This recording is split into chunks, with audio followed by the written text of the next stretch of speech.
ಕೋಣೆಗೋಡು ಗ್ರಾಮದ ಪರಿಶಿಷ್ಟ ಸಮುದಾಯದ ಅವಿನಾಶ್ ಎಂಬ ಯುವಕ ಗಂಭೀರ ಕಾಯಿಲೆಯಿಂದ ಬಳಲುತ್ತಿದ್ದು, ಗ್ರಾಮ ಸಂಪರ್ಕಕ್ಕೆ ರಸ್ತೆ ಸೌಲಭ್ಯ ಇಲ್ಲದ ಪರಿಣಾಮ ಇತ್ತೀಚೆಗೆ ಆತನ ಸಂಬಂಧಿಕರು ಯುವಕನನ್ನು ಬೆನ್ನಿನ ಮೇಲೆ ಹೊತ್ತುಕೊಂಡು ಕಳಸಪಟ್ಟಣದ ಆಸ್ಪತ್ರೆಗೆ ಕರೆತಂದು ಚಿಕಿತ್ಸೆಗೆ ದಾಖಲಿಸಿದ್ದರು. ಆದರೆ ಯುವಕ ಚಿಕಿತ್ಸೆ ಫಲಿಸದೆ ಗುರುವಾರ ಮೃತಪಟ್ಟಿದ್ದ.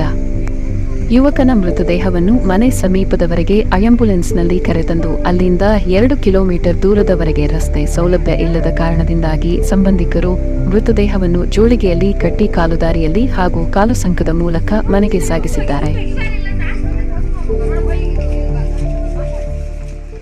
ಕೋಣೆಗೋಡು ಈ ವ್ಯಾಪ್ತಿಯಲ್ಲಿ ನಾವು ಜೀವನ ಮಾಡ್ತಾ ಇದ್ದೀವಿ. ಸಾಧಾರಣ ನಮ್ಮ ಮಾವನವ್ರ ಕಾಲದ 100 ವರ್ಷದಿಂದ ನಾವು ಇಲ್ಲೇ ವಾಸ ಮಾಡ್ತಾ ಇದ್ದೀವಿ. ಇಲ್ಲೇ ವಾಸ ಮಾಡಿದ್ರು ಕೂಡ ಪ್ರತಿ ಒಂದು ಗ್ರಾಮ ಪಂಚಾಯತಿ ಎಲೆಕ್ಷನ್ ಆಗ್ಬೋದು, ಯಾವುದೇ ಎಲೆಕ್ಷನ್ ಆದಾಗೂ ಕೂಡ ಎಲ್ಲಾ ಮೆಂಬರ್ಗಳು ಓಟ್ ಕೇಳಕ್ಕೆ ನಮಗೆ ಇಲ್ಲಿಗೆ ಬರ್ತಾರೆ. ಎಷ್ಟೇ ಕಷ್ಟದ ರಸ್ತೆ ಆಗ್ಲಿ, ಎಷ್ಟೇ ಕಷ್ಟದ ಹಳ್ಳ ಆಗ್ಲಿ, ಅದು ಏನೇ ಗುಡ್ಡಗಾಡಾದ್ರೂ ಕೂಡ ಹರಿಜನ ಎಲ್ಲಿ ಇರ್ತಾರ ಅಲ್ಲಿ ನಾವು ಪಕ್ಕ ರಸ್ತೆ ಮಾಡ್ಕೊಡ್ತೀವಿ, ಸೇತುವೆ ಮಾಡ್ಕೊಡ್ತೀವಿ. ಹರಿಜನ ಮಕ್ಕಳನ್ನು ವಿದ್ಯಾಭ್ಯಾಸಕ್ಕೆ ಹಿಂದುಳಿಬಾರ್ದು, ಪ್ರತಿಯವರು ಓದಕ್ಕೆ ಯಾವುದೇ ತೊಂದರೆ ತಾಪತ್ರ ಮಾಡ್ದನೆ ನಾವು ಮಕ್ಕಳನ್ನ ಎಜುಕೇಶನ್ ಕೊಟ್ಟು ಮುಂದೆ ಬರಕ್ಕೆ ಪ್ರಯತ್ನ ಪಡ್ತೀವಿ ಅಂತ ಹೇಳ್ತಾರೆ ಹೊರತು, ಆದ್ರೆ ಯಾವುದೇ ಕಾರಣಕ್ಕೂ ಈ ಹಳ್ಳಕ್ಕೆ ಒಂದು ಸಣ್ಣ ರಸ್ತೆ ಮಾಡ್ಕೊಟ್ಟಿಲ್ಲ ಅಥವಾ ಯಾವುದೇ ಕೂಡ ಹರಿಜನ ಕಾಲೋನಿಗೆ ವ್ಯವಸ್ಥೆಗಳನ್ನ ಸರಿಯಾಗಿ ನಮಗೆ ಮಾಡ್ಕೊಡ್ತಿಲ್ಲ. ನಮಗೆ ಹುಷಾರಿಲ್ಲ ಅಂತ ಆದ್ರೆ ಇದೇ ಹಳ್ಳದಲ್ಲಿ ನಾವು ದಾಟಿ ಹೋಗ್ಬೇಕು. ಮಳೆಗಾಲದಲ್ಲಿ ನಮಗಂತೂ ಸೇತುವೆ ಇಲ್ಲ. ಸೇತುವೆ ಇಲ್ದನೆ ನಾವು ಕಷ್ಟದಲ್ಲಿದ್ದವ್ರನ್ನ ಹೆಂಗ್ ಹೊತ್ಕೊಂಡು ಹೋಗೋದು? ಸದ್ಯಕ್ಕಂದ್ರೆ ನೋಡಿ, ಸಣ್ಣ ಹಳ್ಳಿ ಇದು ಕಾಲು ಸೇತುವೆ ತರ ಇಲ್ಲಿ ಮಾಡ್ಕೊಂಡಿದೀವಿ ನಾವು. ಮಕ್ಕಳನ್ನ ನಾವು ಪ್ರತಿದಿನ ಸ್ಕೂಲಿಗೆ ಹೋಗ್ಬೇಕಾದ್ರೆ ಈ ಸಣ್ಣ ಸೇತುವೆಯಲ್ಲಿ ದಾಟಿಸಿ ನಾವು ಸ್ಕೂಲಿಗೆ ಕಾಲೇಜಿಗೆ ನಾವು ಕರ್ಕೊಂಡು ಹೋಗ್ಬೇಕು ಮಕ್ಕಳನ್ನ. ಸರ್ಕಾರದಲ್ಲಿ ಪ್ರತಿ ಸಲ ನಾವು ಹೇಳ್ತಾನೆ ಬಂದೆ, ನಮಗೆ ರಸ್ತೆ ಮಾಡ್ಕೊಡಿ ಅಂತ ಕೇಳ್ತಾನೆ ಬಂದಿ, ಸೇತುವೆ ಮಾಡ್ಕೊಡಿ ಅಂತ ಹೇಳ್ತಾನೆ ಬಂದಿದೀವಿ.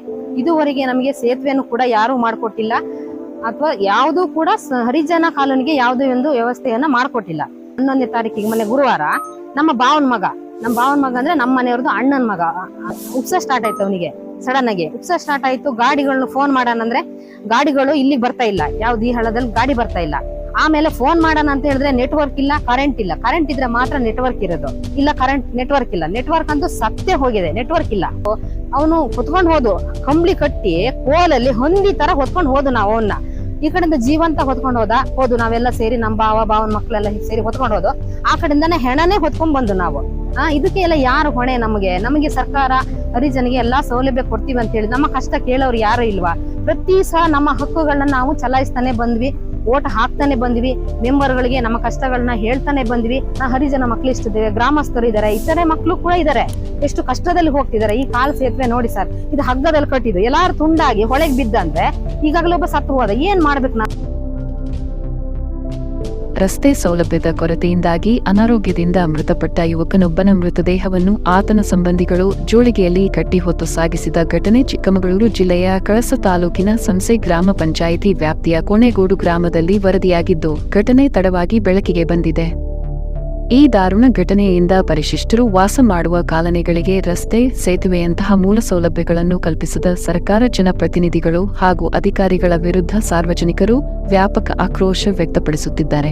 ಕೋಣೆಗೋಡು ಗ್ರಾಮದಲ್ಲಿ 8ಕ್ಕೂ ಹೆಚ್ಚು ದಲಿತರ ಮನೆಗಳಿದ್ದು, ಈ ಗ್ರಾಮಕ್ಕೆ ಸಂಪರ್ಕ ಸಾಧಿಸಲು ಸಂಸೆ ಎಸ್ಕೆ ಮೇಗಲ್ ಗ್ರಾಮಗಳಿಂದ ರಸ್ತೆ ಇದೆಯಾದರೂ ಗ್ರಾಮದಿಂದ 2 ಕಿಲೋಮೀಟರ್ ದೂರ ಕಾಲುದಾರಿಯಲ್ಲೇ ಸಾಗಬೇಕಿದೆ. ಕಾಲುದಾರಿ ಮಧ್ಯೆ ಸಣ್ಣ ಹಳ್ಳಗಳಿದ್ದು, ಈ ಹಳ್ಳ ದಾಟಲು ಸೇತುವೆಗಳಿಲ್ಲವಾಗಿದ್ದು, ಕಾಲು ಸಂಕಗಳ ಮೂಲಕವೇ ಹಳ್ಳ ದಾಟಬೇಕಿದೆ. ಗ್ರಾಮದ ನಿವಾಸಿಗಳು ಅನಾರೋಗ್ಯಕ್ಕೆ ತುತ್ತಾದ ತುರ್ತು ಸಂದರ್ಭಗಳಲ್ಲಿ ಜೋಳಿಗೆಯಲ್ಲಿ ಕಟ್ಟಿ ಸಾಗಿಸುವುದು ಸಾಮಾನ್ಯವಾಗಿದ್ದು, ರಸ್ತೆ ಸೌಲಭ್ಯದ ಕೊರತೆಯಿಂದಾಗಿ ನಿವಾಸಿಗಳು ಅನಾದಿ ಕಾಲದಿಂದಲೂ ಇಂತಹ ನರಕಯಾತನೆಯನ್ನು ಅನುಭವಿಸುತ್ತಲೇ ಇದ್ದಾರೆ.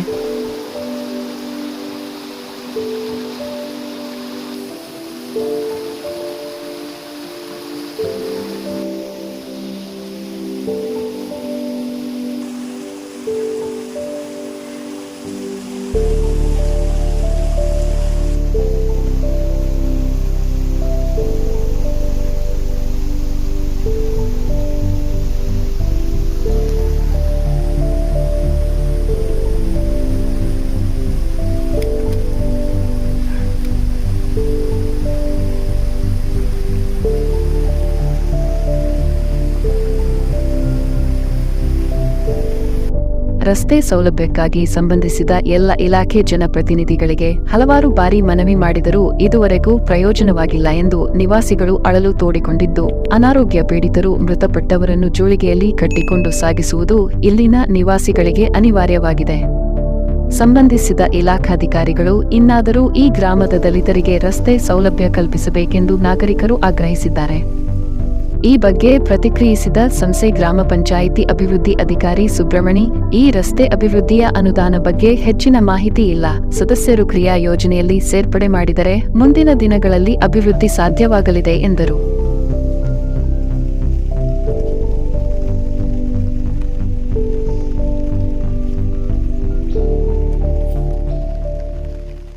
ನನ್ನ ರೋಡ್ ಸರಿ ಇದ್ದಿದ್ರೆ ನನ್ನ ಮಗ ಉಳಿತಿದ್ದ. ಹೊತ್ಕೊಂಡು ಹೋದ್ವಿ 10 ಕಿಲೋಮೀಟ್ರು ಜೋಲಿಗೆ ಕಟ್ಟಿ ಹೊತ್ಕೊಂಡು ಹೋದ್ವು ನಾವು. ನನ್ನ ಮಕ್ಕಳು ಹೋದ ವರ್ಷ ನನ್ನ ಗಂಡ ತೀರೋದ್ರು.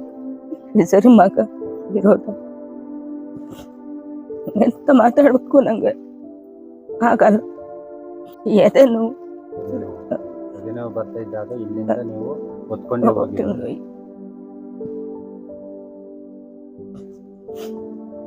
ಹಾಸ್ಪಿಟ್ಲಿಗೆ ಹೋಗೋ ತನಕ ಹುಷಾರಿದ್ರು. ವಾಪಸ್ ಅದು ಸ್ವಲ್ಪ ಡಾಕ್ಟರ್ಗಳು ಅಂದ್ರೆ ಬೇಗ ಬಂದ್ರೆ ಏನೋ ಸ್ವಲ್ಪ ಪ್ರಯತ್ನ ಪಡ್ಬೋದು.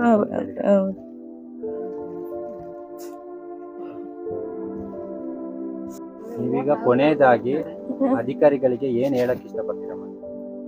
ರೋಡು ಸೇತುವೆ ಆದಷ್ಟು ಬೇಗ ಮಾಡಿ ಆಗಿದಾತು. ಇನ್ನು ಮುಂದೆ ಆದ್ರೂ ನಮಗೆ ರೋಡು ಸೇತುವೆ ಬೇಕು. ನನ್ನ ಮಗನಿಗೆ ಕಷ್ಟ ಬಂದುದು ಇನ್ನಂಥವ್ರಿಗೆ ಯಾರಿಗೂ ಆ ಕಷ್ಟ ಬರಬಾರ್ದು. ಆದಷ್ಟು ಬೇಗ ನಮಗೆ ರೋಡು ಸೇತುವೆ ಅದು ಮಾಡಿಕೊಟ್ಟಿ ಅಷ್ಟೇ ನಾವು ಕೇಳೋದು.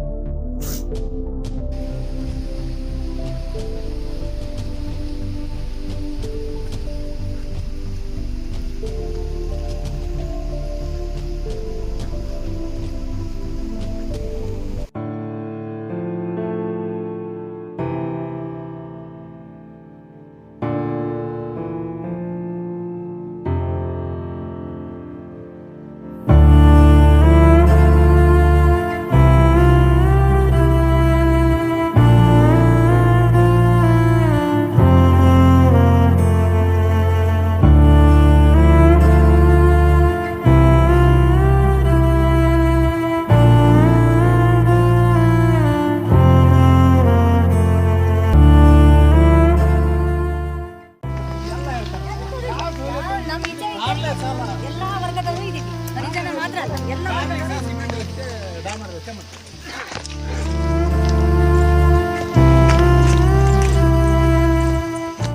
ವಿಡಿಯೋ ಇಷ್ಟ ಆದ್ರೆ ದಯವಿಟ್ಟು ಲೈಕ್ ಮಾಡಿ ಹಾಗೂ ಸಬ್ಸ್ಕ್ರೈಬ್ ಮಾಡಿ. ಪಕ್ಕದಲ್ಲಿ ಇರೋ ಬೆಲ್ ಐಕಾನ್ ಒತ್ತಿ ಮುಂಬರುವ ವಿಡಿಯೋಗಳ ನೋಟಿಫಿಕೇಶನ್ ಪಡೆದುಕೊಳ್ಳಿ ಹಾಗೂ ಈ ವಿಡಿಯೋನ ಶೇರ್ ಮಾಡಿ ಎಲ್ಲರೊಂದಿಗೆ ಹಂಚಿಕೊಳ್ಳಿ.